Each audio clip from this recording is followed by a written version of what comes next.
Hello, everyone, and welcome to episode 218 of the Canadian Football Countdown, our Week 7 CFL preview. Here on the show, we are a proud member of the Canadian Football Podcast Network. Ryan and Adam joining here tonight again. Adam, it's just me and you again for the second straight week. We got a couple busy guys, and Mike and Trey, they couldn't make it here tonight, so we got a chance to chat some football for a little while, just you and me. How you doing? Oh, I guess okay. Got a little bit of a sinus cold, but I guess I'll survive. No, Mike and Trey just didn't want to come and have me telling them all about how great I did in fantasy last week, I guess. So at least you're here to hear about it. Oh, of course. Yeah, I'll always hear about your fantasy wins, unless they're against me. Celebrated a big birthday this week. Happy belated birthday to you, Adam. Hope you had a great day there. You said you're under the weather now, partying too hard, or...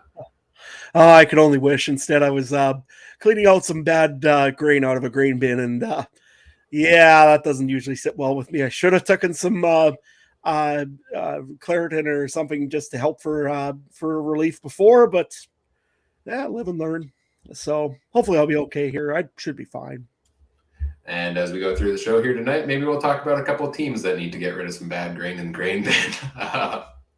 Based on some bad starts to the year. We're going to preview Week 7, talk about the major matchup storyline, the fantasy players to watch. We'll do our betting picks here tonight as well. We'll also take your comments and questions in our live chat over on our YouTube and Facebook and Twitch feeds. Thanks to presenting sponsor Game Time TV, which you can learn more about by visiting gametimetv.ca or on Facebook, facebook.com/GameTimeTVMB. Hello to everybody in the chat. Send in those comments, send in those questions. We also want to acknowledge that the Canadian Football Countdown is brought to you from Treaty 1 territory, traditional territory of the Anishinaabe, Cree, Ojibwe, Dakota, and Dene peoples, and the homeland of the Métis Nation, as well as from Treaty 4 territory, traditional territory of the Cree, Saulteaux, Dakota, Lakota, Nakota, and Métis Nation. This is our weekly preview episode where we take a look at the week ahead. If you missed it and want extra bonus content each week, I want to quickly mention, go check out. We also, in our audio-only feeds, release a weekly episode called The Drive Home Call-In Show, which is an episode we record every Tuesday as I drive home from work. Adam and the other guys in the crew, they help moderate the chat for me, and in our Discord community, we take comments and questions and recap the week before. So we do that live every Tuesday. So if you want to get access to that live or any of our other content we've got going on or general CFL chatter, check out the CFC Discord community. It's free. It's fun. The link is in the episode description if you want to join us in over there. All right, let's get on to our week 1, game 1 of week number 7 here and take a look at this matchup between the Edmonton Elks and the Winnipeg Blue Bombers, Thursday night, 8:30 Eastern time in Winnipeg. Adam, where do you want to go here first? Well, let's start over on the side, which, I guess we have no choice. We have to talk about Edmonton, even though probably a lot of us maybe don't want to talk about Edmonton. I'm going to bring up a quote from the head coach of the Edmonton Elks, Chris Jones. I think the biggest talk this week has been about the quarterback play, and namely one little play from Taylor Cornelius where he decided to left-hand throw a football square into the defender of Hamilton, who ran it right back for a touchdown, which, Dustin Nielsen had the call of the season for saying it. But afterwards, he was quizzed a little bit and said, hey, how come Trey Ford hasn't played or has his chance to start yet here in Edmonton? He had a little bit of a spark when he came in until he got hurt. Well, Chris Jones went and said, he's a good player, and I'm not trying to be a smartass, but that's the facts. I'm not going to hide from him. He didn't come back to camp, and he didn't perform as good as he did last year. Well, Ryan, I just want to know from you, is this the case? You and I don't follow probably Edmonton as closely as maybe some other guys do, but when you got a guy on a team and your team is not really performing well, is it a time to give the start to a different quarterback already, or what's your thought on this? Yeah, even I thought it was insane that Taylor Cornelius is back as the starter this week after the way things ended for him last week. You would think they'd make that break, they'd make that change here And at least go with Jared Daggy as the starter, if not Trey Ford, right? Like Daggy looked good in relief last week. I know he got the one start and looked awful in it, but young quarterback, it might take a couple of starts there. I know we're going to get into talking about Saskatchewan here a little bit later on, but I like the approach they're taking with Mason Fine, where they said, yeah, he's a young, inexperienced quarterback. He's going to be our guy now. And there might be some bumps and bruises along the way, but we're going to go with that. I like that approach with the younger quarterback. Cornelius, now we've seen, a couple of seasons here. I don't know if I'd put him in that young quarterback category as much as I would some of these other guys. So I think it's a little crazy to go back to him again this week. That being said, you just looked and watched what Dustin Crum did to the Bombers defense last week, a mobile quarterback. Could Taylor Cornelius, doesn't he kind of fit that mold, right? But then again, also, does Trey Ford not fit that mold of a quarterback who could run all over the Bombers potentially? So I think it is a bit crazy, but also, I'll give respect to Chris Jones for those comments on it because, if a coach or a GM just did what the fans wanted them to do all the time, they'd never win a championship. I'll flat out say that, right? Like these guys have a lot of extra insight that we don't see. We don't see every practice. We don't see how they're training, on off days and things like that. And so if he truly feels that Trey Ford isn't performing well enough to get the shot, then he's not going to get the shot. It's clear as that, as much as people want him to. And I think the Canadian passport honestly probably plays a big role in people wanting him to start, but Chris Jones doesn't care, and I don't think he necessarily should. No, I shouldn't. And I mean, it's, I think, on every team. I mean, the most popular quarterback, unless you're in Winnipeg or BC right now, is probably your second string quarterback. It's always been that way. In Saskatchewan, if they would play the second string quarterback every time that the fans would ask for it, we would have him in there probably 99% of the time. Chris Jones is probably doing the right thing, as much as I hate to say it. I think Taylor Cornelius just needs to get some things worked out and things settled in. My big thing is the offensive coordinator, Steve McAdoo, more than the quarterback. I still think that Steve McAdoo calls a very, very soft and conservative game, and it doesn't work well when you got a guy that can run the football or move the pocket around. You can't have him staying in the pocket and absolutely getting annihilated every time. So to me, I think that's more of the problem than it is Taylor Cornelius.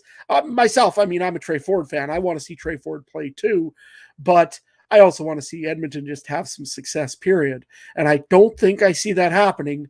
And I've said this last week, until either Steve McAdoo or Steve Sorrells is out of there in Edmonton. I think that's their biggest problem still right now over on the Elk side of the things. They've got a couple other little issues here this week. Two starting defensive linemen got hurt during practice this week. I'm just trying to grab the names here. Jamin Pelly, he's going to be out this week. He's got a calf injury. And it says here Jake Serezna was ill on one day. It says he has fully practiced, so I would expect to see him back. There is a few other guys there, though, that were added to the 6-game injured list. Ryan, do you happen to know the names? Not off the top of my head, no, but you were mentioning Jake Serezna. He is... He's okay, so he's listed. I'm looking at the depth chart right now and was freaking out a bit because I didn't see him on there, but he's listed as the backup because he's the designated nationalized American on the defensive side of the ball. So, he'll play this week, but he's playing on the inside of the line, which I believe I was reading earlier today or lately. He's been playing more on the outside. So big injuries there, kind of shifting things around for the Elks a little bit. Yeah, for sure. And there was a couple other injuries there I know that they were talking about earlier in the week, and they're concerned about the defensive line core a little bit in Edmonton. I'll just read a quick comment there from Richard over in the chat. If they are throwing in the towel for the season, then I hope that they'll give Trey Ford a shot. I think it's too early to throw in the towel quite yet, as much as Edmonton is right in the hole and 0-6 and just absolutely terrible. I think it's still a little early to throw in towels. That being said, yeah, I hope they give Trey Ford a shot too if it comes down to that and when that point occurs. Really quickly, quick question on this for Yeah, you. Do you think other teams, with all the injuries that are happening, do you think Chris Jones has gotten calls from other teams on the availability of Trey Ford and he's just saying no? Or do you think we're all hyping him up more than any of the actual franchises around the CFL are? I think it's probably more of the latter on that. I don't think Trey Ford is a true athlete, right? He's a guy that can run. He's a guy that can probably receive a pass. And again, with a Canadian passport, a lot of coaches probably don't see him as a real threat compared to some guys that have been uh, Division One NCAA or something like that, right? Guys that have played some serious football. I'm not saying Trey Ford didn't. I mean, he came from a pretty good program in the United States, but that being said, I think more of they look at him as I don't think there's enough experience for guys to really be looking at him uh, yet. Maybe I'm wrong. Maybe Jeremy O'Day or Orlando Steinauer has been phoning, but I don't think it's quite at that case yet. I think he makes a good backup, to be honest. Right now, I don't know if I would be phoning to go and try to bring him in as a starter. Yeah. Quite yet. Yeah, I agree on that one. What do we got on the Winnipeg side of things here? Well, on the Winnipeg side of things, I think there's a big number that's coming back this week. It's number 89, Kenny Lawler. Uh, Fitting enough, he comes back against the Edmonton Elks, which he had some reasonable success, I guess, last year with. Didn't quite do what he did in Winnipeg. He did have a little bit of an off year compared to that. What does this add to the Winnipeg Blue Bombers side of things? Do you go and start sitting a Greg McRae more again? Or what do you do if you're Mike O'Shea and the Winnipeg Blue Bombers, besides getting him some really nice looking back to work shirts? I seen those. Those look pretty cool. But I think what do you do if you're Mike O'Shea right now with the offense, being that you have Kenny the King Lawler back? Well, I mean, the depth chart came out today because the game's on Thursday, and I kind of expected the way it ends up looking. Carlton Agudosi is off the game day roster. It's crazy to think that. I mean, he hasn't done a ton this year, but he's looked serviceable, and I think he's a guy everybody believes in the potential of. But there's just no room for him right now. And Greg McRae is now slotting back into that backup receiver role. And he's going to be the kick returner for the next little while. Looks like Jamal Parker, though, is going to swap in for the punt return duties, but McRae will still get a handful of those. They'll use his speed there. They'll maybe throw him in for a couple plays here and there, but he's the backup behind Dalton Schoen right now at wide receiver. And I'd probably agree with that structure for them. So I'm excited for Lawler to come back. I've gone back and forth in the last couple of weeks of do the Bombers actually need Kenny Lawler? Should they have signed him this year, right? They have so much depth at wide receiver. But I feel like the offense has fallen a bit flat at times this year for the Bombers. Sometimes they look great and put 40 points on the board, and then sometimes they struggle to get the drives going. And I think Lawler's that game-breaking player that maybe takes a bit of the heat off of Dalton Schoen and opens him up a little bit more, Nick Dembski as well. So I think it's just going to help create a more well-rounded offense. Yeah, I agree with you. I think Kenny Lawler adds, again, and maybe a little bit more of a deep threat. You've seen Dalton Schoen more this year using that kind of intermediate routes. I think they've been using them for more than they did last year. So I would imagine Kenny Lawler will be used more on the deep threats for Zach Collaros when he sees fit. And not saying he can't go and cut an intermediate route or do anything for a crosser, but that's what I see Kenny Lawler being used for. And to be honest with you, they could use that extra little bit of depth. You never know when an injury could happen. Carlton Agudosi is a pretty good guy to have sitting in the backfield just waiting for his opportunity to play. So Winnipeg, if there's one thing they don't have a problem with right now, it's injuries. The only one really that might be even questionable is I see that Jackson Jeffcoat, they didn't say that he's hurt or anything this week, but I see that they've got Habba over on, I can never say names right today, is over on kind of on questionable. And every one of Winnipeg's players are questionable this week. They're going to go with their full roster. What does that mean for us in fantasy side of things, Ryan, though? Because that usually means there's a lot of expensive pieces on that Winnipeg side of the football. Well, that's a great question, Adam. As we move into that segment, fantasy. Honestly, on the Bombers side of things, it becomes so tough to pick a fantasy option. I'm staying away from every single wide receiver on that team because it's becoming more muddy now than it was before.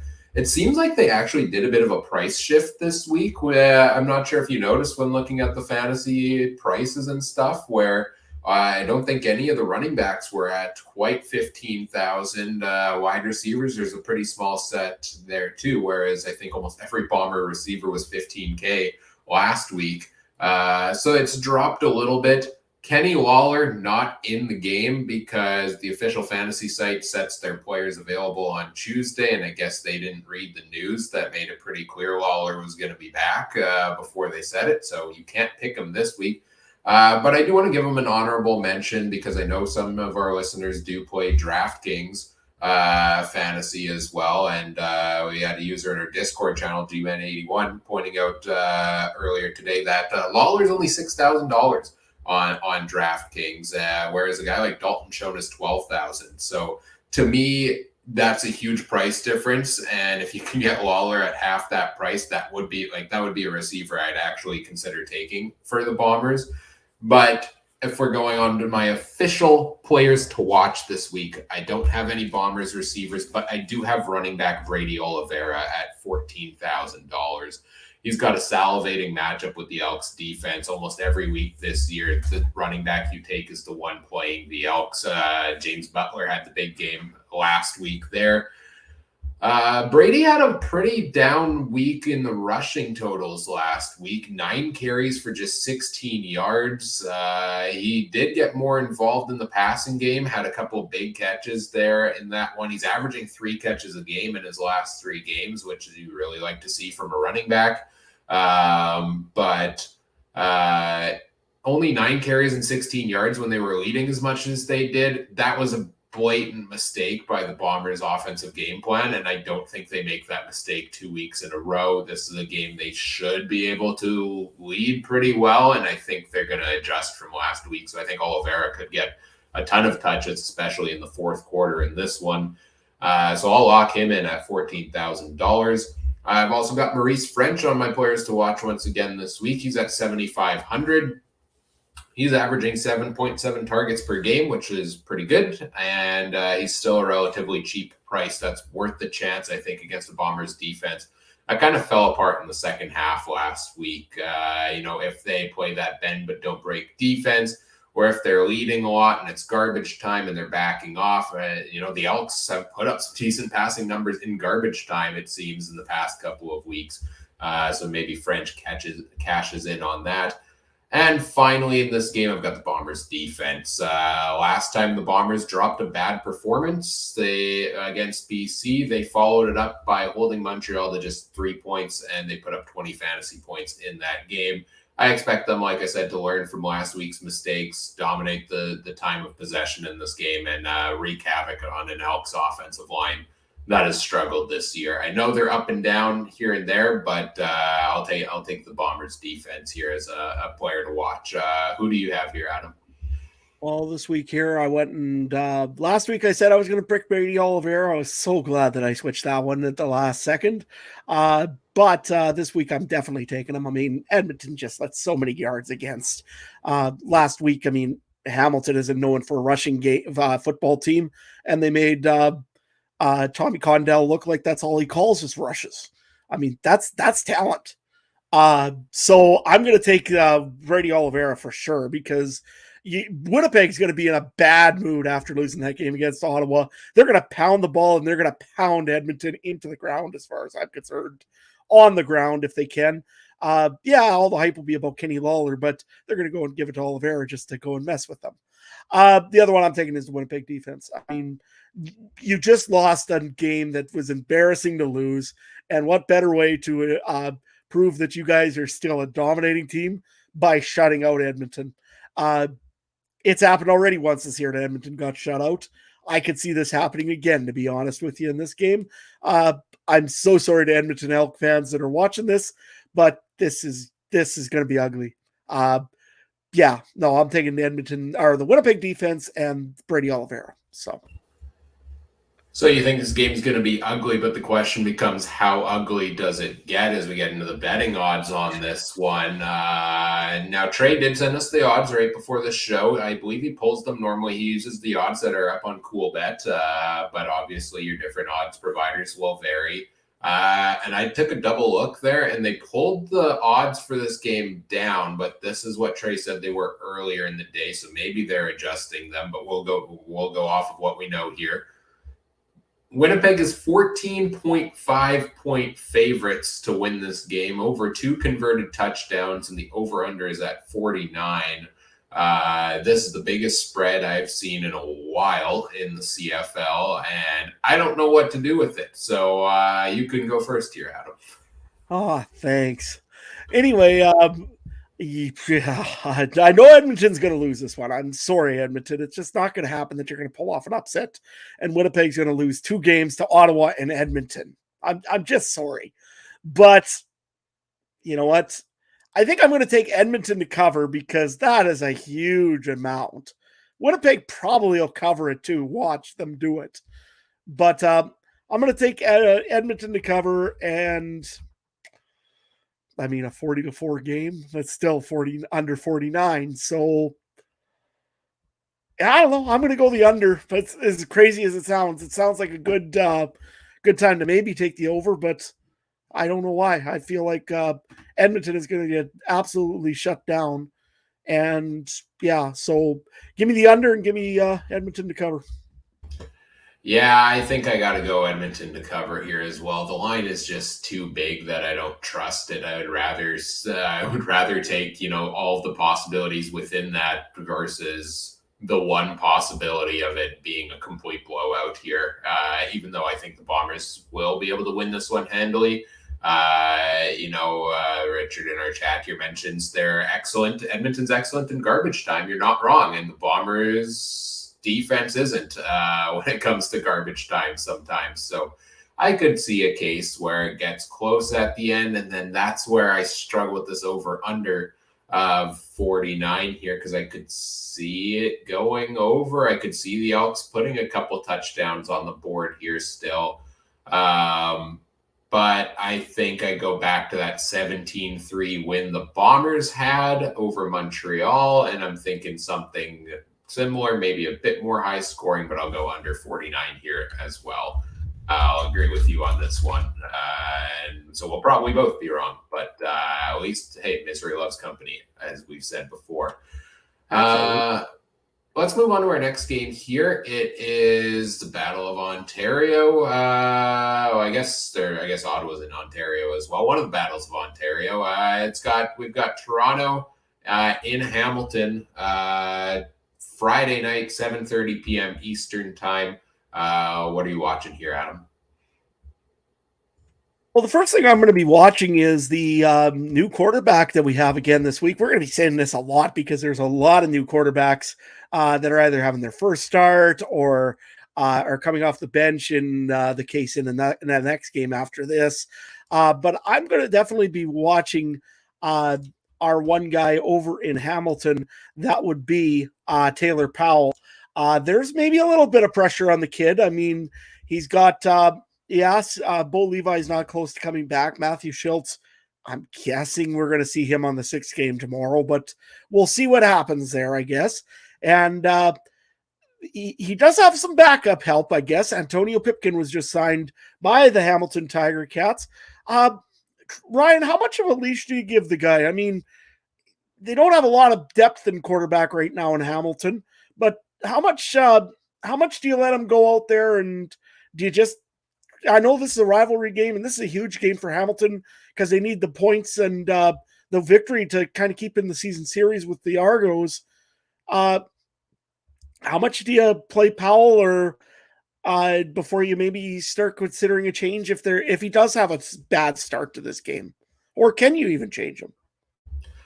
First, just to quickly address the chat comment, Mike and Trey didn't send us in their picks yet. They've been busy, but we'll hopefully get them and include them in the Discord channel there as well before the week begins. I'll try to round those up afterwards.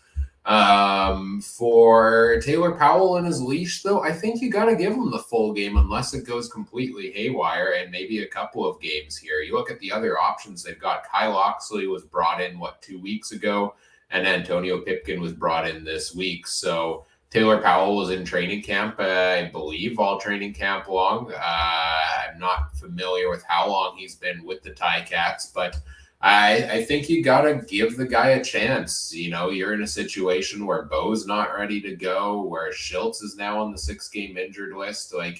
I think you got to have some patience there. And you know what? This is an opportunity to develop potentially a nice new talent at quarterback in the CFL. We talked about this on the Drive Home show, Collins show yesterday a little bit there as well. You know, injuries lead to opportunities, and we're starving for quarterback stardom in the CFL. And boy, did Powell's first pass look good last game. That beautiful touchdown he threw when he came into the game. And then they were pretty conservative the rest of the way with him. So I'm really excited to see what he can do in this game against the best team in the CFL. Yeah, I mean, he should. Seems like he has all the intangibles to be a good quarterback in the CFL. He has a good arm, everything else. I think if I was, though, kind of coming back and having trouble, I would put Kyle Oxley in for a series. He has proven himself a little bit in Edmonton that he can do some off runs. He can do some wildcat. He can do a few other little things, as well as he can be a receiver also. I mean, if you're in a Chris Jones offense, you can do everything except for probably kick a field goal. And even that you probably could do as well. So, I mean, the guy does have some talent as well. But no, I agree. I mean, you got to give Taylor Powell some opportunity to grow. And if he's the best guy out there during practice in there each week, by all means, put him out there, see what you can do. I think last week we were also very surprised about James Butler and the run game out of Hamilton. Any thoughts on the running game for Hamilton this week quickly, Ryan? Keep it going, keep using him, right? And yeah, I think most of his usage came in the fourth quarter last time, which is rightfully so, and they were up and they were leading. But I want to see that usage throughout the game for James Butler as well going forward, because I think he is one of the best running backs in the league. And you know, he's averaging 12 carries a game now. That's about 2 short of AJ Ouellette for the league lead in that category. Just keep giving the ball to him, especially with a young quarterback there. The only thing is the Argos don't really give up much to the run, right? They've got a pretty stingy run defense. Their pass defense, they give up more. They have surprisingly, they have the last place pass defense in the CFL. And I think it's honestly because teams are just passing more against them because they are leading quite a bit and teams have to go away from the run. So, you're facing a team that has been able to kind of out of nowhere just put piles of points on the board. And I think you got to start of kind of control the clock a little bit and use Butler heavily early to prevent things from getting out of hand and putting things right into the Argos pocket, basically. Yeah, and they really do have a good 1-2 punch right now over in Hamilton with Butler and what was the name? McAllister, that's right. So really, they do have a good 1-2 punch there if they want to run the game with the run game. But like you just said, the Argonauts actually have one of the best run defense in the league. But yeah, it was very interesting when I was looking at the stats. You're right. They give up a lot of passing yards. Is there something to be concerned about there if you're an Argonaut fan, or do you think maybe you're right? It's just garbage time passing yards that really don't affect the score that much. I honestly think that's a big portion of what it is, you know, in terms of points allowed. They are, middle of the pack. They're giving up 24 points a game. Opposition has passed pretty well against them so far, but that included one game where Matt Schultz threw 47 pass attempts against them. So they are actually, you know what? I should have double checked my stats here. This is actually interesting because opposition pass attempts, they have the lowest in the league. It seems like teams are passing the least against the Argos. I think just in general, they're not running plays against the Argos because they've dominated the clock so far. But so maybe that's a little bit more of a concern that they've completed against them 71% of their passes. So they've got some ball hawks in that secondary, but they're also giving up a lot. But again, is it garbage time? Is it not? I don't have concerns until I see this team falter, and they haven't faltered yet. Yeah, I mean, there's very little to talk about the Argonauts. I mean, they've got quite a few injuries that you could probably mention on them. I mean, Isaiah Cage is out this week. Same thing also with Robertson Daniel, another defensive back shin injury. That's kind of different. Cam Phillips, he's going to play probably. It looks like he practiced for most of this one here. Jordan Williams will be doubtful. Another linebacker with a knee injury. I mean, really, there's not a whole lot to talk about with the Argonauts. I mean, besides Chad Kelly dominating with the passing thing and even on the ground. I mean, AJ Ouellette has looked really good in this game, in these games. Overall, I guess just keep going for the Argonauts. Is there anybody in fantasy you take over on the Argo side?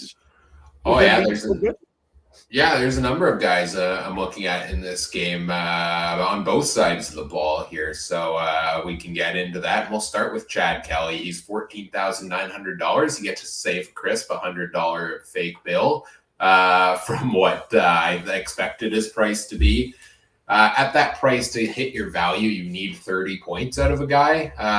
And he's reached that mark twice in 4 games so far this season, including a week 2 matchup against the Ticats where he put up 30.3. So, normally I try to stay away from the high-priced options because really, are you really banking on a 30-point performance? I think with Kelly, you might have to start doing so. Like, he's trending into the early last season Nathan Rourke category of fantasy performances. Between his rushing ability and the touchdowns he puts up there, and his passing looked real good last week as well. So I think it's a favorable matchup. I would be comfortable starting Chad Kelly in this matchup here. I'll stick with the Argos side of things, and then we'll touch on a couple of Ticats. I also like Toronto's defense. I mean, what do we know about Taylor Powell, who they're facing? We know he threw one nice touchdown pass last week. We know he can do short yardage, and we know they kept it simple and conservative the rest of that game. Now he's got to play a full game against this Argos defense. Yeah, they give up the yards, but they also lead the league in interceptions, average fantasy points per game, and I would expect more of the same here from them there.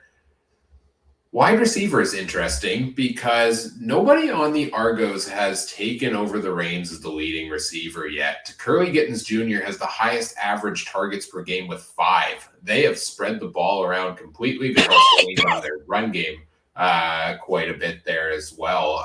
So it makes it hard to figure out any Argos receiver to go with. But you know what? I want to touch on David Unger III here because I never expected to include him in the players to watch in fantasy this year. But he's averaging 14.4 points per game so far in 3 games. He's got 3 touchdowns on the year.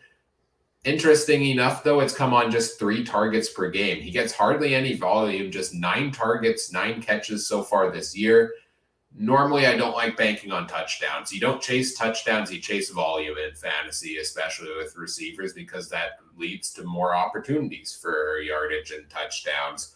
But at just $5,600, if you're looking for about 11 points from him, I'm willing to take a chance that he has that connection with Chad Kelly, and he's going to try to find him near the end zone again.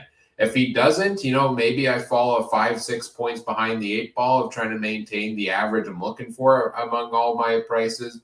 But I think there's an opportunity to still take hold of the target share there a little bit. So, depending how the depth chart comes out, because as Richard points out in the chat, Unger was listed as a backup last week. If he's there in a starting role, I'd be confident in taking a shot at him and hoping it sticks there. A couple of Ticats to touch on here. Also, Taylor Powell is only $5,000. Again, first pass was a beautiful touchdown last week. Don't really have much else to go off of other than the passing totals that the Argos give up, which we already touched on there a little bit. So He's a cheap quarterback. There's a number of them this week. If you want to stack your lineup elsewhere, why not take a shot at Taylor Powell? You never know what's going to happen. He could, if he flops, you're a couple of points in the hole that you got to make up elsewhere at another position. If he doesn't and he puts up 30 points, well, then you're taking that all the way to the bank there with Powell. So I'll put him in here in the list there. Boy, so many guys to mention this game, Adam. I got 2 more to go here for you. Tyreek McAllister, $4,500. Let's throw him back in here again this week. It paid off last week, taking a chance at his low value, and he got a couple of reps, and he took advantage of them for some big gains for the second straight week. I think he's added a dynamic new piece to that Ticats offense and has the potential to just keep getting more involved for the team. So again, cheap running back option if you're looking for it there. That could pay off for you. Might not hit, but I'm willing to take a chance on it at that price. And finally, I've got James Butler in here. James Butler, I'm just trying to find what is his price for, because I don't think it's in my docs. It's listed right here. It's down to 12,000. Okay, I was willing to take him at 15,000. I'd be even more willing to take James Butler at 12 because he's averaged 16.1 points per game so far. He put up a couple of games over 24, which is what you're looking to hit there. I think he could be one of the top point producers of the week, especially with Powell looking to dump the ball off to him. He gets so heavily involved in the receiving game there as well, and leads all running backs and catches on the year with 17. So, I'd be willing to pay up for James Butler this week as well. Those are my fantasy players to watch. I listed off half the teams, I feel like, for these 2 teams. Who do you have, Adam? Oh, I've got 2 guys that I'm going to really work on my flex. I'm going to be playing 3 running backs this week. So I'm going to take A.J. Ouellette as my other running back. Hamilton's let a lot of running yards through as well this year. I could see A.J. Ouellette having a big game here. The other one I've got is Cam Phillips, namely because of the value play. He's 6.4. He's reasonably priced for what I could fit into my roster because I'm spending a little bit on running backs this week. So I'm going to take Cam Phillips and hope that he's healthy enough to get me a couple points anyways and go from there. So those are the 2, I believe. I'm just going to take one more look. But that's what I've got right now for this game here. So. Yeah, just to touch on A.J. Ouellette as well. I really wanted to put him in there because he's averaging the most carries out of any running backs. He's got a decent average of fantasy points at 15.7 there as well. And I feel like he's going to give you a solid floor. I'm just, the ceiling isn't there sometimes for me because it seems like he's not getting those touchdowns. He's not getting involved in the passing game a whole ton, right? He can run for his 85 yards a game and maybe get a catch or 2 and put you at that 10 to 12 point mark. But I want last year's A.J. Ouellette with 5-6 catches a game, and I need to see that as his price rises before I go back to him in this matchup here this week when there are so many other running backs available. We got to do our betting picks for this game as well. The line is currently at Toronto -7.5. Over under is at 50 points. I'll go first on this one. I'm taking the Argos at -7.5. I will bank on them here and bank against the Ticats until I have reason to not in this game. I did think the Ticats, to their credit, they did pick up those wins the last 2 games with Matt Schultz at the helm for most of it. But I still don't really believe in them. I think they still have underlying issues and beat 2 lesser opponents in the CFL. And the Argos just haven't given me reason to doubt them so far. They are the best team in the league. So I will take the Argos to win this one by -7.5 here. Over under of 50 in this game. I'm going to take the under on that as well. That seems like a high total to me when we've seen a lot around 45 points. I'm going to take a bit of a lower scoring game than this between these 2 teams. What about you? Yeah, I'm looking at this one here, and I'm going to do you Hamilton Tiger fans a favor. Last week, I wore the Cat hat and said Edmonton's going to win. So I'm going to wear the Tiger Cat hat this week, and I'm going to say Toronto's going to win because I think Toronto will actually. So I'm going to take Toronto at -7.5. I mean, it's a little bit high, and probably will be a 7-point game. And I'll say, well, geez, that darn spread, it's just that half a point. Beat Ryan to it once in a while because I know that always drives Ryan insane, the half a point. Uh, but no, I'll go with the Argonauts. I think that they're probably the better team right now, and they are the best team in the league. So yeah, I got to go with the Toronto. Well, they're going the over under. I'm going to go on the over on this one here because I think Hamilton is at home. They want to have a good game at home. Taylor Powell looked good in his first couple little drives that he had, so he's going to get some points, I think, and the Argos are going to get a few more, and that means that it'll go over 50. So yeah, give me Toronto and over on the 50. It does feel a little bit scary that I've gone the under on 2 straight games here when how high scoring were some of those games last week. But you know what? These totals, I'm just not feeling them so far. Let's move to our... And I'm getting more scared also because, I mean, you and me picked the same team twice. So yeah, I'm getting nervous. Yeah, I'm taking you down with me. Let's move to our third game of the week, which is the Saskatchewan Roughriders heading into BC to face the Lions. This one is, I think, Saturday. Yep, we're back to no doubleheaders this week. So this is the lone Saturday game, 7 p.m. Eastern time. Is that correct for a game in BC? Is it an earlier BC game? Looks like it is. Yep. Late afternoon in BC. What are you looking at between these two teams, Adam?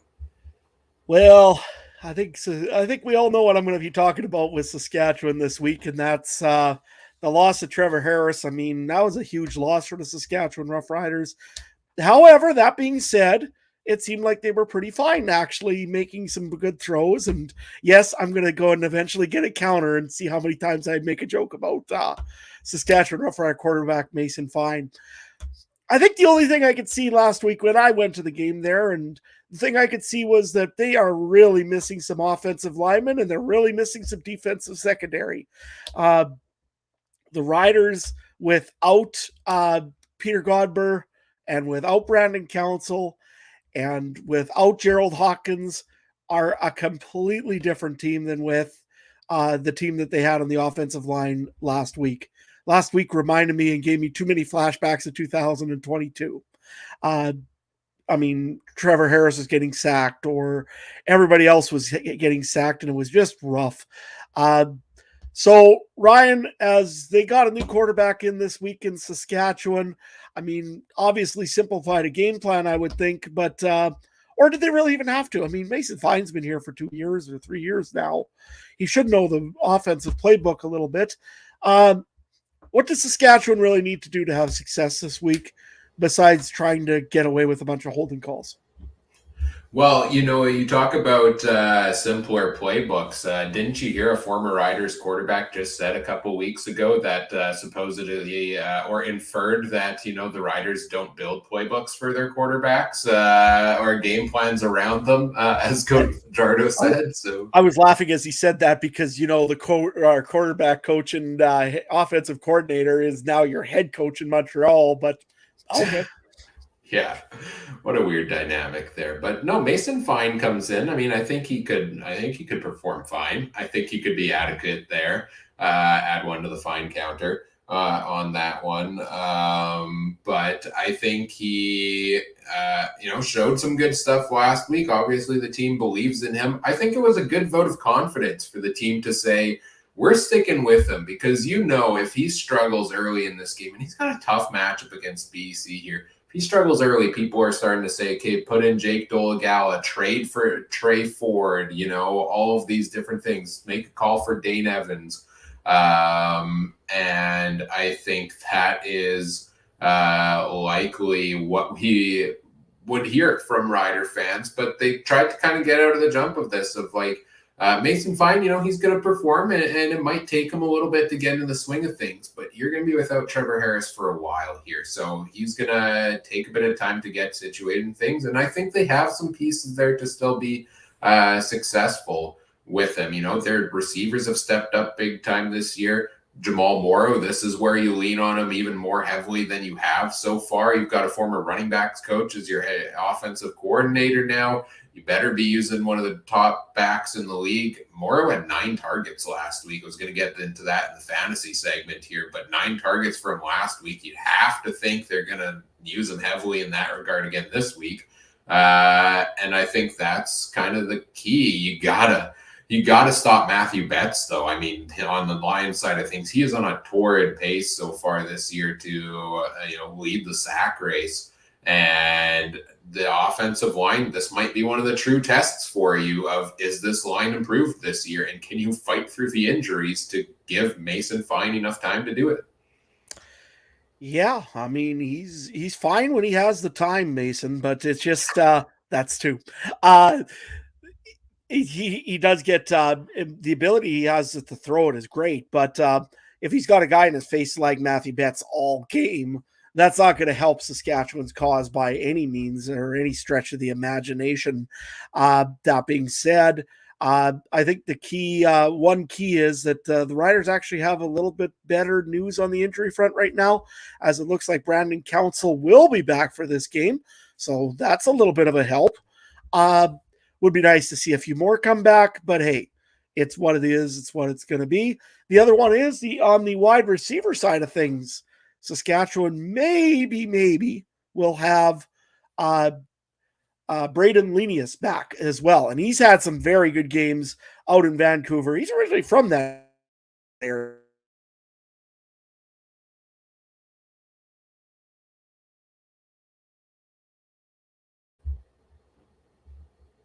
We may have lost Adam.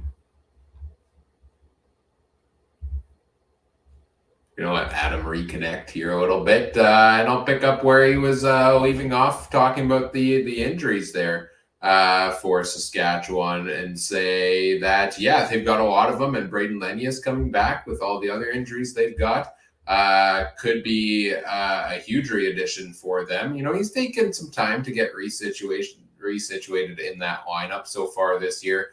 But definitely, a veteran piece at this point that went off to the NFL and had some opportunities there. So, I think getting Lenius back would be a nice help for the Riders' offense. As Adams back here, which is a nice help for me. Go back to what you were talking about with the Riders' injury situation.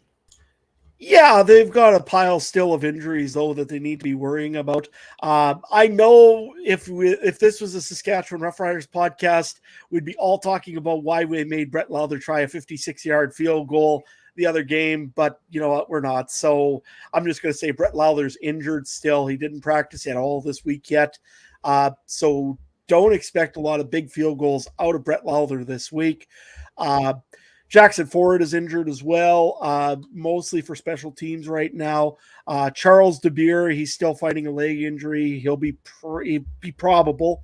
Roland Milligan, that was a big piece you could see missing in the Saskatchewan secondary last week. The Riders were just 2-3 yards off of guys, and I mean, this week you've got even bigger receivers to worry about over on the BC side. I mean, you've got Lucky Whitehead, you've got Keon Hatcher, and of course you got Dominic Rhymes. So it'll be very interesting to see how the Riders scheme up a plan to kind of hold those guys back, maybe just a little bit. The other part on this is the BC side of the football. I mean, looks like the one big thing that we can talk about is the running game. Taquan Mizzle, I believe it is still out this week by the sounds of it. Farhan Lalji was reporting that he is likely not to start. It'll be Shivers starting this week. Seen that on Twitter just when I was going on this evening.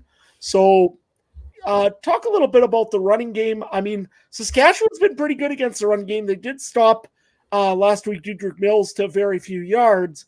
I think they can do it 2 times in a row, Ryan. Well, I think it's interesting because, Mizzle is back at practice full-time this week. And, I found the tweet from Farhan that you were just talking about. Sounds like they split the reps the past 2 days, but Shivers gets the start. So we kind of figured this year might be a rotate the running backs until they find the one that sticks for the Lions. And I think we all thought after those first couple of weeks it was going to be Taquan Mizzle. because he looked pretty good, but then he was injured and missed the game last week. They brought Shivers in just a couple of weeks ago, signed him, played him last week, and he put up almost 200 yards of offense. I think he was at 199 was his total on the day, or I guess 2 weeks ago before the bye week there. So it was a case of, I really wanted to see what that was going to look like this week, because I don't think Mizzle should have lost the job, but I also don't think after a performance like that, you can just say, okay, Shivers, sit on the bench. So I think, he looked explosive last time. It's a small sample size, but what do you try to stop here if you're the Riders? I mean, if you focus on the run game, stopping the run game, then they're going to throw the ball to Dom Rhymes, Keon Hatcher, et cetera, et cetera. If you try to focus on them, they can open up the run game there. So an embarrassment of riches for Vernon Adams Jr. and Jordan Maximit and that offense. And with all of those tools and that offensive game plan, it's tough for the Riders to be able to stop these guys, I think. Well, and the other part is when you got Vernon Adams back there, he's very hard to tackle for starters, which the Rough Riders have had very little success with pass or the rush game essentially this year. They haven't had the pressure like they used to have, but also Vernon Adams can run. So who's going to move? Who's going to do what? It's going to be a guessing game, I think, for most of it in Saskatchewan for that defense. And with it having a tougher looking secondary right now, I'd hate to see what this is going to look like for the Saskatchewan Rough Riders. Noticeable injuries that I could really talk about for the BC Lions. Really, there's not a whole lot. Daniel Peterman, I guess, was a healthy scratch. Pretty much everyone's healthy, right? And it's crazy. You look at this, you got to scroll across the page to go through the Riders injury list, and then the 5 names listed for the Lions all say they fully practiced this week, pretty much. So, that's how injuries go in the CFL. It bites some teams more than others, it seems there. Yeah, and the Riders have definitely taken their fair share of that. Let's run over to fantasy. What are you seeing in this game, Ryan? You're going to take all Saskatchewan Rough Rider receivers, right? No, but there will be at least one I mentioned here. But I'm going to start with the BC defense, I think, actually, as the first one I'm mentioning here at $11,300, because I was just looking at some of these numbers. The defense for the Lions, they put up double-digit fantasy points in 3 of the last 4 weeks. Matthew Betts, we talked about the pace he's on there to start the season, and they're averaging the most sacks in the league, the Lions are so far against that Riders offensive line. I mean, they've got injuries everywhere across the board for Saskatchewan. They've got a new quarterback in Mason Fine starting here. I think that's the perfect recipe for a team coming off the bye that's fully healthy here to just feast on there. So I think they're one of my top defensive options of the week. And going back to, how do you stop this BC offense? You mentioned that the Riders have struggled with sacks so far, and I just looked that up, and they've only had 7 sacks, that Riders defense on the season here so far, and the Lions have only allowed 10. So I would expect Vernon Adams to have plenty of time to throw the ball in this one, and I'm banking on him throwing that ball to Keon Hatcher. In his last 4 regular season games, 2 this year, 2 last year, Keon Hatcher has averaged 7 catches, 116 yards per game. He's one of the top receivers in the league, and he's still coming at a bit of a discount compared to some of the other top receivers. He's only $11,800. I'd be comfortable putting him in the lineup again this week. Seems like he picked up right where he left off from last season. I'll also include Sean Shivers, because I was wondering, is he going to get the start? And if he does, then, lock him in there. $5,000 for a starting running back who put up 199 yards of offense last week. Yes, please. But yeah, he gets the call. It's not hard to slide him in at that point total. You're looking for a minimum 10 points to get your value out of him at his price.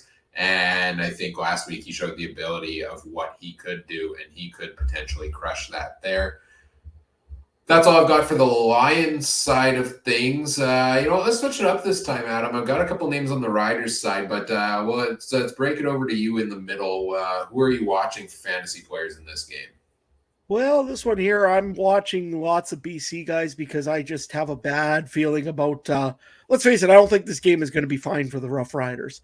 Uh, I'm looking at Sean Shivers. I think that he's going to eventually just run the ball in the second half because the Riders' defense will probably end up getting tired. Uh, I see them on the field quite a bit, to be honest with you.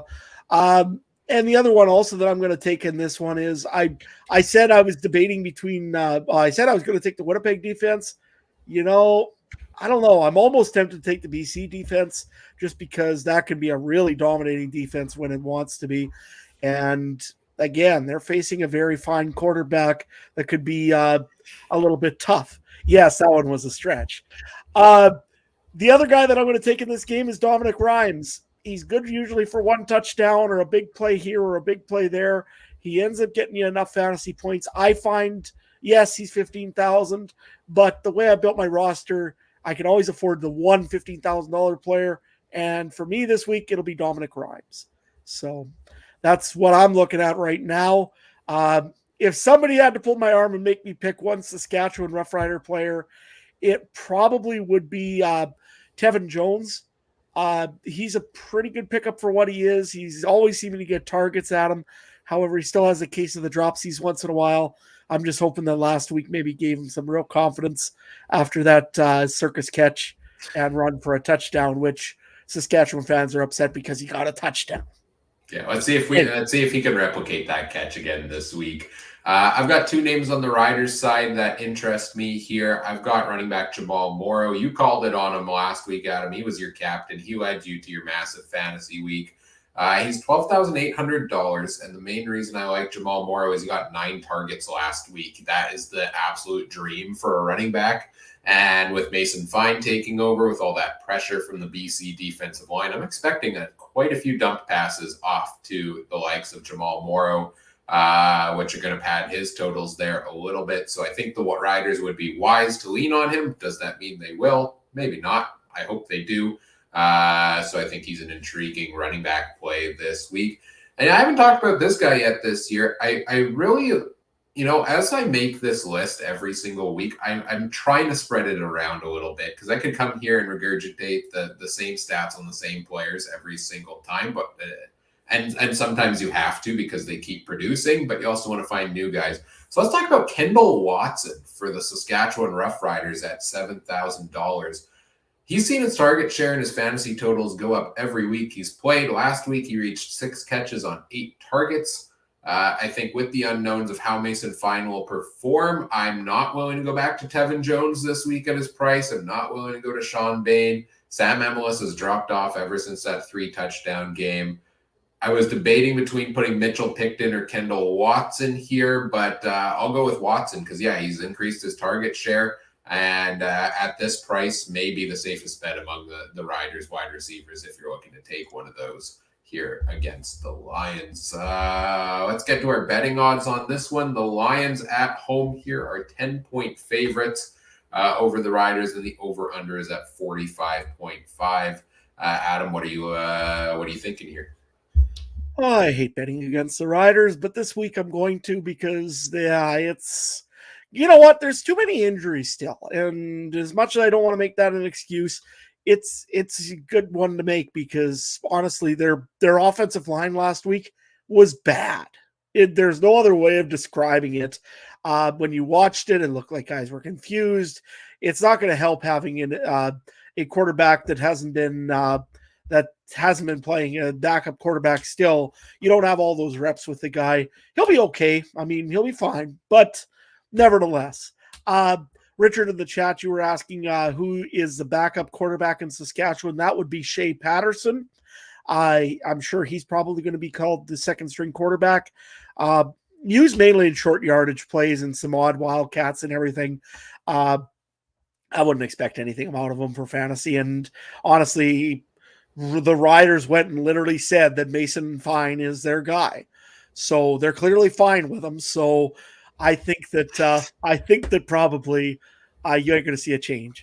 So give me the BC Lions. I'm going to take the over on this game because in case Saskatchewan can actually pull something off, it could be a shootout. I don't see it, to be honest, but you never know. So yeah, BC in the over for me. Yeah, I'm going to agree with you on both of those things. Lions at home makes it me want to take them, especially at the -10 here. I know it's a big line, but I feel comfortable in the way this team plays at home. The injury situation is a big one here. And like I said, I think the Riders' defense is going to have a hard time slowing down Vernon Adams. I think their offense is going to have a hard time slowing down that Lions defensive line. I think this is going to be Lions all day. And I took the under on the previous two games. This line is a little bit lower. Like you said, a couple of, the Riders get a little bit going there, or even, BC has the ability to put huge totals on the board at home. So I'll take the over also on this one. And I don't like agreeing with you fully because I want one of us to at least be right, guaranteed. But you know what? It's fine. Yeah, I know it's a fine line, but we'll make it work somehow. We're at 9, by the way. I'm keeping track. Not bad. Not bad. Yeah, it's fine. All right, let's move on to our final game of the week. And that is the Ottawa Red Blacks going into Calgary to face the Stampeders on Sunday at 7 p.m. Eastern Time. I think I might know where we're going for our storyline here, but where do you want to start, Adam? Well, I think we're going to go with Calgary, and the reason this being is, the easy one would be Ottawa, but you know what? We'll go with Calgary first. I still say the biggest thing with Calgary this year, and it's been not a Dave Dickinson thing on average, is inconsistent play. I know he's had some injuries on the offense and the wide receiving side of things, which doesn't help a young quarterback like Jake Maier get really settled in. However, Jake Maier has been inconsistent. He has made kind of falls that either are too far or too short. Or last week he started hitting some passes to Luther Hakanavanu, and he started hitting some also to Trey Odom's Dukes.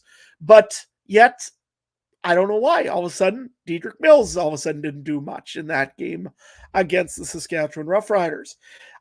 You look at their defense. Sometimes that defense is absolutely dominating on the defensive line, like they were last week.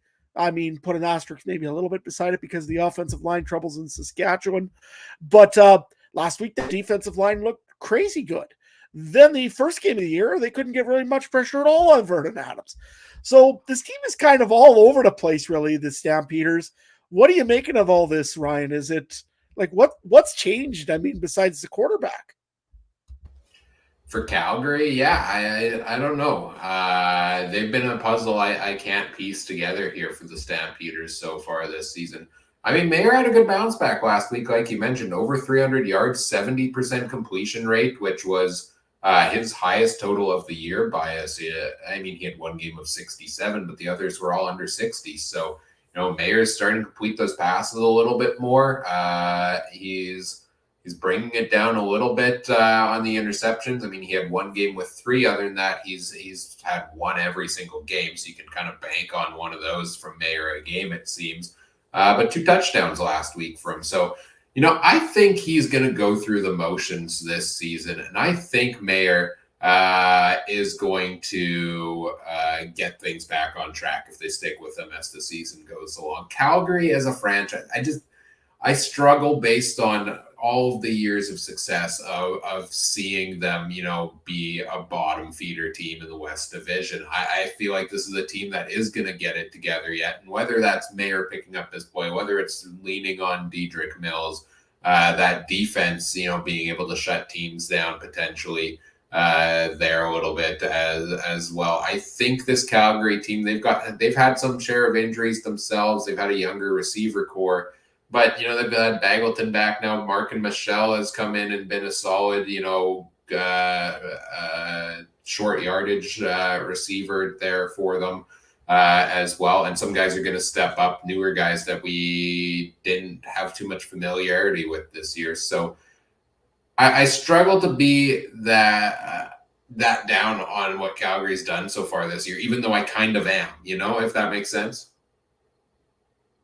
Yeah, I guess so. I mean, I don't know. I think it's, you know what? They had a veteran quarterback for so many years, and you knew what you could get out of the veteran quarterback like Levi Mitchell. Uh, I think once you lose that, sometimes you're not sure about those passes, maybe a little bit more, or you're not sure if that's a run play or if that's a play pass option or a run pass option. Uh, so maybe it's just a little bit of adjustment. Maybe it's a little bit of change. I know they said that they've been doing the offense by committee, essentially. They don't really have an offensive coordinator in Calgary, more of that everybody pitches in a little bit of contribution. And they make some sort of playbook out of that. So maybe that could be something with that. I'm not sure. But yeah, Calgary, again, just a little bit inconsistent, I think, at the beginning of this year. And you said it perfectly at the beginning. This is a team that always seems to turn it around somehow, and they always seem to be in the right place at the right time, and they always seem to make the playoffs and then, make a little bit of a stink there. So I'm expecting the same thing out of Calgary. I think the only thing really on the injury side of things that you have to worry about for the Stampeders, well, really, three things actually. Dedrick Mills was limited in practice, hip injury. Again, they got another running back as well if they really need to go there. They seem to have just all the running backs, so okay. Tommy Lee Lewis, he had a good return against the Saskatchewan Roughriders, started to get a little bit of special team stuff going for them. He has been did not practice, I guess, on Wednesday, back injury, and Luther Hakonakvanu also had not practiced on Wednesday with a little bit of an ankle injury. So we'll have to keep an eye on those as the week develops. Over in the Ottawa side of the game thing here, well, you want to talk about him or you want me to talk about him? Mr. Crum, he has had an awesome start to his year. He's got to learn how to play first half football, but second half he seems to be okay in. Give me your all your thoughts about Justin Crum or Dustin Crum. Man, I can't get his name right today. We don't have enough time tonight for me to do that, to give all of them, but I'll give you a couple. Yeah, I think he's shown. I think last week against the Bombers, that game is going to be possibly the most important game for this Red Blacks franchise of this year, and if not the next couple of years, because I think it was not only, I mean, a heroic comeback for your fans there. But I think this was a clear example for head coach Kahari Jones of exactly what kind of game plan to draw up for the rest of the season going forward. The first half, the offense was putrid. They got nothing going whatsoever because Dustin Crum didn't run with the ball. They didn't have a single designed run in there for him in the first half. What they do, they open it up in the second half. He ran for 103 yards, including 2 touchdowns, one to tie the game and one to win the game late in the game. That also opened up their passing games. He started hitting his receivers more. Nate Bahar, Justin Hardy both had some pretty solid games there for him in the second half. And so, he's still a young quarterback. This was his first career start in the CFL. And he is going to need some time to grow as well. And that seems to be the theme of what we're talking about for all of these quarterbacks so far yet this year. But, the tendency for these guys is to take off and run whenever you can. But I want to see him be able to develop more as a passer as well. And I think he's starting to show, at least in that second half, a little more comfort with doing so and finding the right place and the right time to do it. And I'm just excited to see what he follows it up with, because that was an incredible performance. And the Crumback will be forever remembered in history. Absolutely. I mean, I can't believe that there was not a single Winnipeg. You know how nice and quiet it's been. I haven't heard very much from Winnipeg fans all week because of that victory, and I love it. And then not just because I'm not a Winnipeg fan, it's because Ottawa had success. That's why I'm wearing a plaid shirt tonight. I mean, I had to go and celebrate the Red Blacks win a little bit. Happy for them.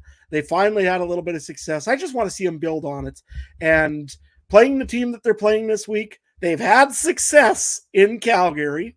So if any time it was a good time to get 2 victories in a row and really start competing in the East, right now is your chance, Ottawa.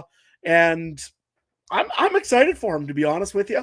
I really hope that we see more out of Dustin Crum as this season goes along. And hey, maybe that's going to be the next Nathan Rourke or the next Chad Kelly or the next Doug Flutie. Even I'm not going to say that because that's just putting too much pressure on the kid. But you know what? He had a good run. He had a good game this last time. He made stuff happen with his feet. I'd like to see more happen now with his arm. Just to see him develop a little bit more with that. And he's got some good receivers. Nick Bahar, he had a great game. Sometimes he just pulls up and has some great games. Sometimes he doesn't. Sometimes you don't add him to your fantasy roster, even though you're supposed to. So nevertheless, there's that. And yeah, the situation for Ottawa actually looks pretty promising here. They've got a few guys coming back from the 6-game injured list and are practicing at the very least. One of them being Shaq Evans. He was limited in practice with a hand injury. You also have Javon Santos-Knox. He was limited in practice as well. He had a hamstring injury. He's been out for 6 weeks now, so he gets his opportunity to come back. CJ Lewis as well. He has an Achilles injury. You won't see him for quite a while, I would think. And the only other one that I can really bring up here that I can see, first overall pick this year, Dante Bull, leg injury, but he was fully going in practice. So let's see what happens here as this goes. Yeah, he's had 4 starts, Richard, but you know what? He's had 4 very good starts. If Dustin Crum had 4 very good starts, he would be the next Chad Kelly. So there you go. I do like this comparison of, is Dustin Crum the next Chad Kelly? Are we at that point? Really? I love it. But seriously, how just prove quickly, Trey wrong, guys. Prove Trey wrong. But how exciting is it to have a quarterback that people in Ottawa are excited around right now? Because, go back to recent history. I mean, they were excited to bring in Jeremiah Mazzoli, but then the injury happened and the heartbreak again, just 2 weeks ago with him there.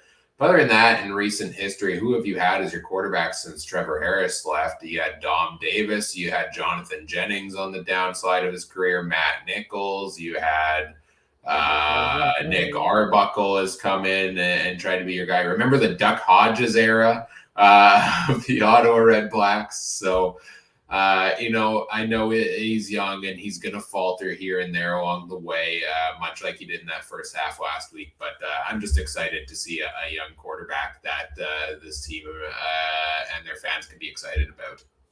Absolutely. And I mean, with that being said, I mean, Dustin Crum's got to be on your fantasy roster this week, right, Ryan?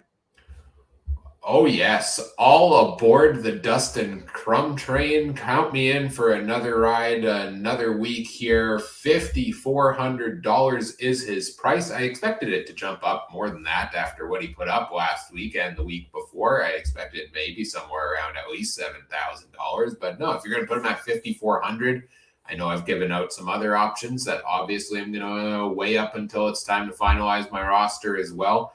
But Dustin Crum seems to me like the obvious pick here because, like I said, designed runs for Crum is the way to successfully run this Ottawa offense now, it seems. His passing improved as the game went along. He got 30 points last week, and most of that was in one half. So the question is, what can he do if he puts together a full performance here from Crum? The price is low. To hit your value for him, you need 10,000. You need 10 points, maybe 11 points out of him on the week. He'll get that with his legs alone, most likely, right? Like I could see a case of 50 yards and a rushing touchdown, even if he's not going to put up 100 yards on the ground. Then you add the passing totals in there. At a minimum, I think Crum hits his value. At a maximum, I think he can put a 30-point performance up on the board. So, it's hard to not go back to him for a second straight week.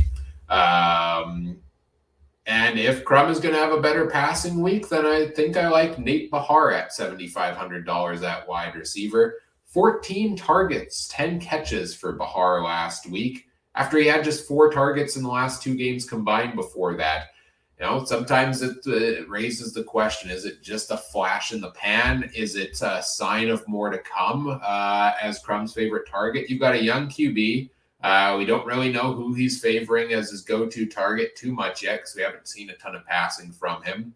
Bahar's late game heroics last week, you have to think maybe there's a chance that a connection is building there, and it's worth taking a look at him for another solid share of targets again this week. I've got a name to mention on the Calgary side as well, but I'll get your takes here on fantasy players to watch in this game. Well, if you're driving the Dustin Crum train, I'm jumping on as a passenger because, yeah, I'm going to take Crum, and I'm almost, Richard, I'm very tempted. Don't think I ain't tempted to do it. We'll see what happens here. I might just switch up and make him my captain yet. Be risky, but you know what? The rewards are always there. And traditionally, Ottawa does good against Calgary. So we'll see what happens there. But the only one I've got for this whole game actually is Dustin Crum. Okay, right on. And you know, it's hard to pick the player in this game because I could see a case where it's a low scoring game between these two teams as well, right? The only other name I have to throw out on the Calgary side, I don't like Dedrick Mills this week, by the way, despite how good he's been, because the Red Blacks are really good against the run so far this season, they've proved. Just going to look at the actual totals here. Yeah, they're second in the league, averaging only 72 rushing yards against per game. And the best average at just 3.6 yards per rush. They shut down Oliveira completely last week. They shut Mills down to a pretty low total in their first matchup. Crazy that we have two matchups between an East team and a West team, Ottawa and Calgary, playing each other 2 times in the first 7 weeks. But the one name on Calgary I'm willing to bank on this week is Markin Michel. He's had 2 games, 6 targets in each of them. Price is now back up to 4,900, but I think 6 targets a game is still great value for and great volume for a receiver at his price. The Red Blacks don't give up much in the run game, so like I said, they'll probably need to rely more heavily on the pass. He seems to be in that Kyron Moore type of role of he's going to get, he could get 10 catches a game type of thing, but they're all going to be 3-yard catches. So it's only like 30 yards there, right? That short check down pass type of guy. But at his price, I think the minimal yardage is fine if he gets those catches, and it gives him a decent floor, and he has potential if he breaks a couple of tackles to increase it even more there. So could oversell you on the value there for him. So those are your fantasy players to watch in this game. We've got the line is currently set at Calgary minus 4.5. So Calgary's 4.5 point favorites at home. And the over-under is at 44 on this game. I'll go first in this one. This one to me is I feel comfortable locking this one in. I'm taking Ottawa at plus 4.5. I am on the Dustin Crum train, like I said. I believe in the Red Blacks. I think they are getting a couple of things together here a little bit. They're going to rally off of that comeback or that Crumback. And that is gonna propel them to a victory here over the Stampeders, in my opinion. And if not, I think they can make it close enough to cover at least. And I'll take over 44 points. I think this one, I could see this one. I don't think it'll be a total barn burner necessarily, but I see one of like a 29-25 type victory, which puts you over a pretty low total between these teams here. So that's what I'm going with. Adam, are we agreeing again here? Unfortunately, we are, Ryan, and that's starting to really scare me because I think we've agreed on every team for fantasy or for betting this week. I'm going to take the Ottawa Red Blacks too, and just for the reasons you gave, I'm on the Crum train 100% too. I figure it's got a full set of coal in it, and it's going to be running down the tracks and nailing horses. So give me the Ottawa Red Blacks at 4.5 over, and I'm going to go on the over as well because either this game is going to be a low-scoring one, which I really don't think so. Jake Mayer has had a little bit better games. Same thing. Also, Crum had the ending into that game, and I think now we see what he's capable of. I think that both teams are going to score at least over 44 points, and should be a fun game to watch over in McMahon Stadium this weekend. Absolutely. All right. So we're agreeing on that there. Before we get into, we'll touch on our fantasy league results. I just got a comment. Thanks, Richard, for this comment in the chat. Kenny Waller has actually been added to fantasy now. So they did make the change after the fact. I didn't even know they checked their emails after Tuesday. I thought it set the lineups and call it a week. They're sometimes, no, they're actually decent at responding to the emails. I've sent them a few along the way. Kenny Waller, $10,000 in fantasy. Yeah, at that price, it's tempting, but again, so much to spread around for that Bombers receiving core. And if I think Oliveira is going to get more usage this week, that means less for them. So probably still not going to Lawler at that price, but I'd consider it maybe. Nah, I'm not going to consider that one. 10,000 is just, again, he's got Winnipeg's got so many targets. What are you taking? I mean, to me, you're going to use Kenny Lawler. If he gets the ball, it's going to be on a big play, and yeah, you'll probably get a lot of points. But that's the only reason maybe to look at Lawler. Nah, 10,000 is too much in my opinion, but it's nice they added him at least. Maybe next they'll add live stats. Maybe. Hey, you can view other people's lineups, but no guarantee the stats you're viewing are correct. Well, that would be fine if they would add the right stats at least. Yeah, exactly. All right, let's get into our fantasy league matchups and results, or results and matchups. I guess it's the other way around, technically. This past week in the CFC season-long draft league, I returned to form with 115.9 points to lead the way on the week. Thank you very much to Dustin Crum, Jamal Morrow, both putting up over 20 points. Boy, was I nervous that I wasted my money and was going back to the waiver wire again in that first half at quarterback with Dustin Crum there. Trey had the second highest score of the week because he had Chad Kelly at 31 points. Also, Luther Hakunavanu put up 20 for him. So kudos to Trey there. Mike came in third at 75.8. Zach Collaros had a 20-point week. That was his biggest play there. Adam, you were close, but 72.7 for the week. You got a bit screwed by the injury to Trevor Harris there, I think, a little bit. But Rennie Paredes, that game-winning field goal, 18 points on the week for you from your new kicker. The only time I'll ever be happy with Rennie Paredes getting a game-winning field goal against the Rough Riders. Overall totals on the year, I am in first at 524.5. Trey has taken over second place from Mike at 470.5, with Mike less than a point behind him, so it's a tight race there. Adam, you still got some ground to make up at 366.7. I believe in you. You can do it. One area you did not need to make up any ground is you crushed it this week on the official fantasy site and won your matchup in both the CFL Podcast Fantasy League and the Discord League.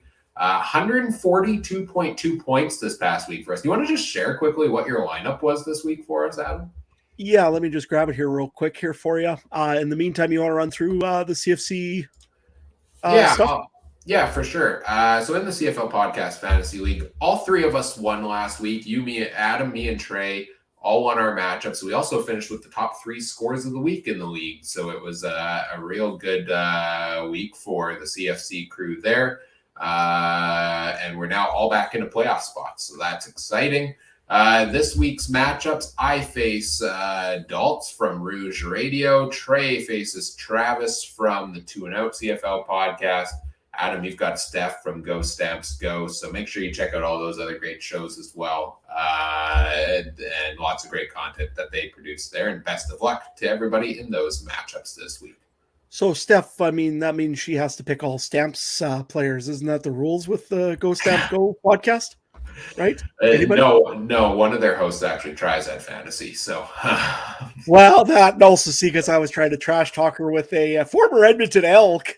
Probably that I'm gonna get absolutely massacred this week, but hey, it was fun while it lasted. Here's my roster that I had last week.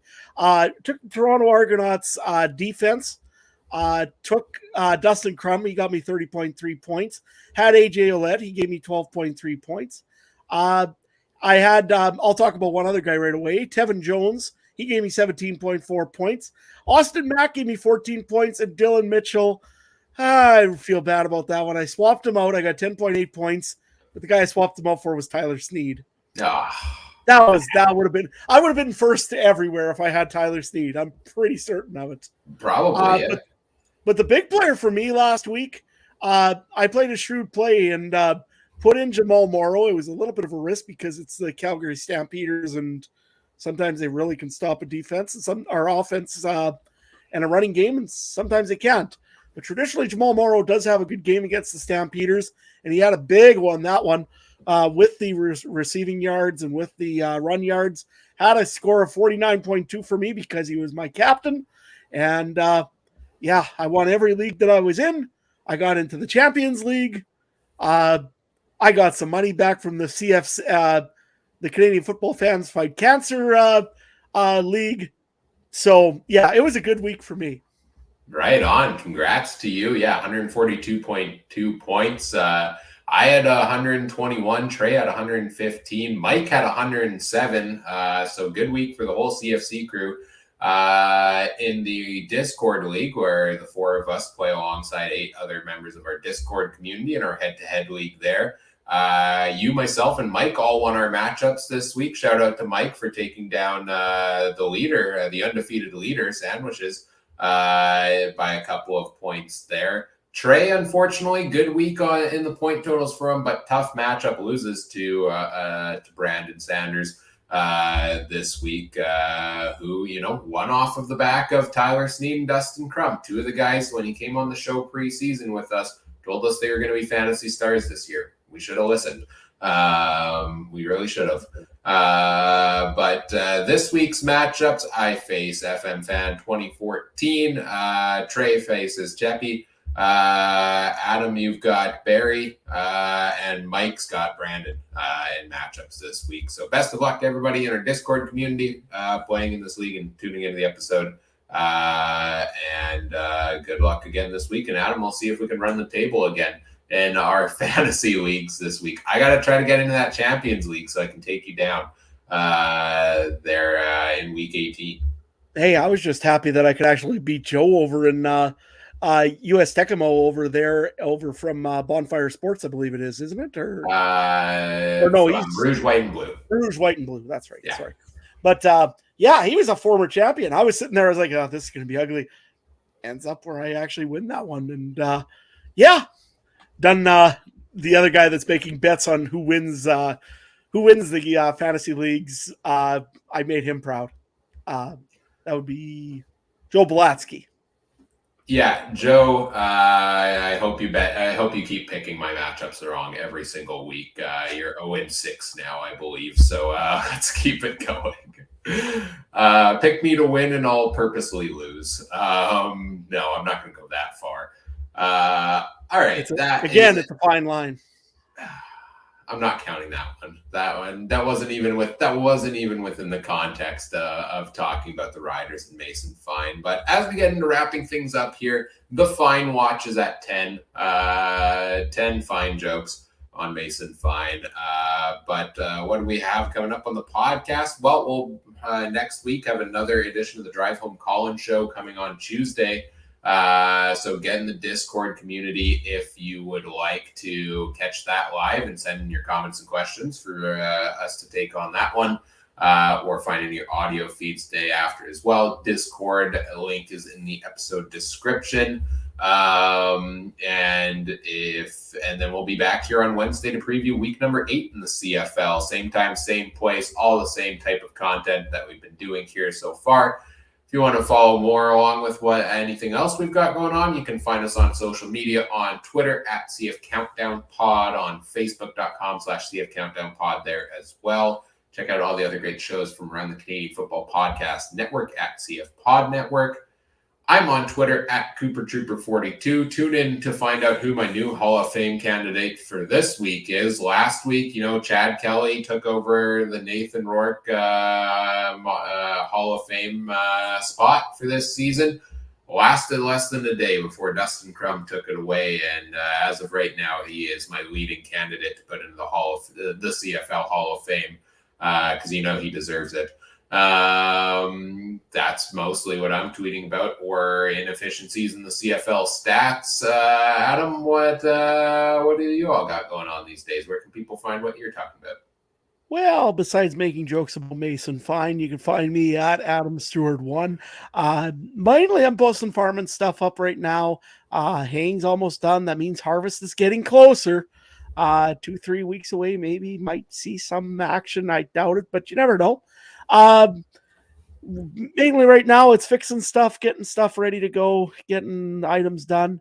And yeah, you can see all the good stuff over at Adam Stewart 1, or you can check me out also on Instagram, Farmer in Sask. I do post a lot of farm stuff up there as well. Be sure to also check out Mike Garrow. He's got always some good stuff going on. If he ain't doing floor hockey or ball hockey coaching, he's usually busy with football or baseball or, well, pretty much anything. That guy, he's all over the place. Yeah, shout out to Mike right now. He couldn't be here tonight because he had to go. He's coaching ball hockey national championships. So go, Coach Mike, and best of luck to your team in the tournament.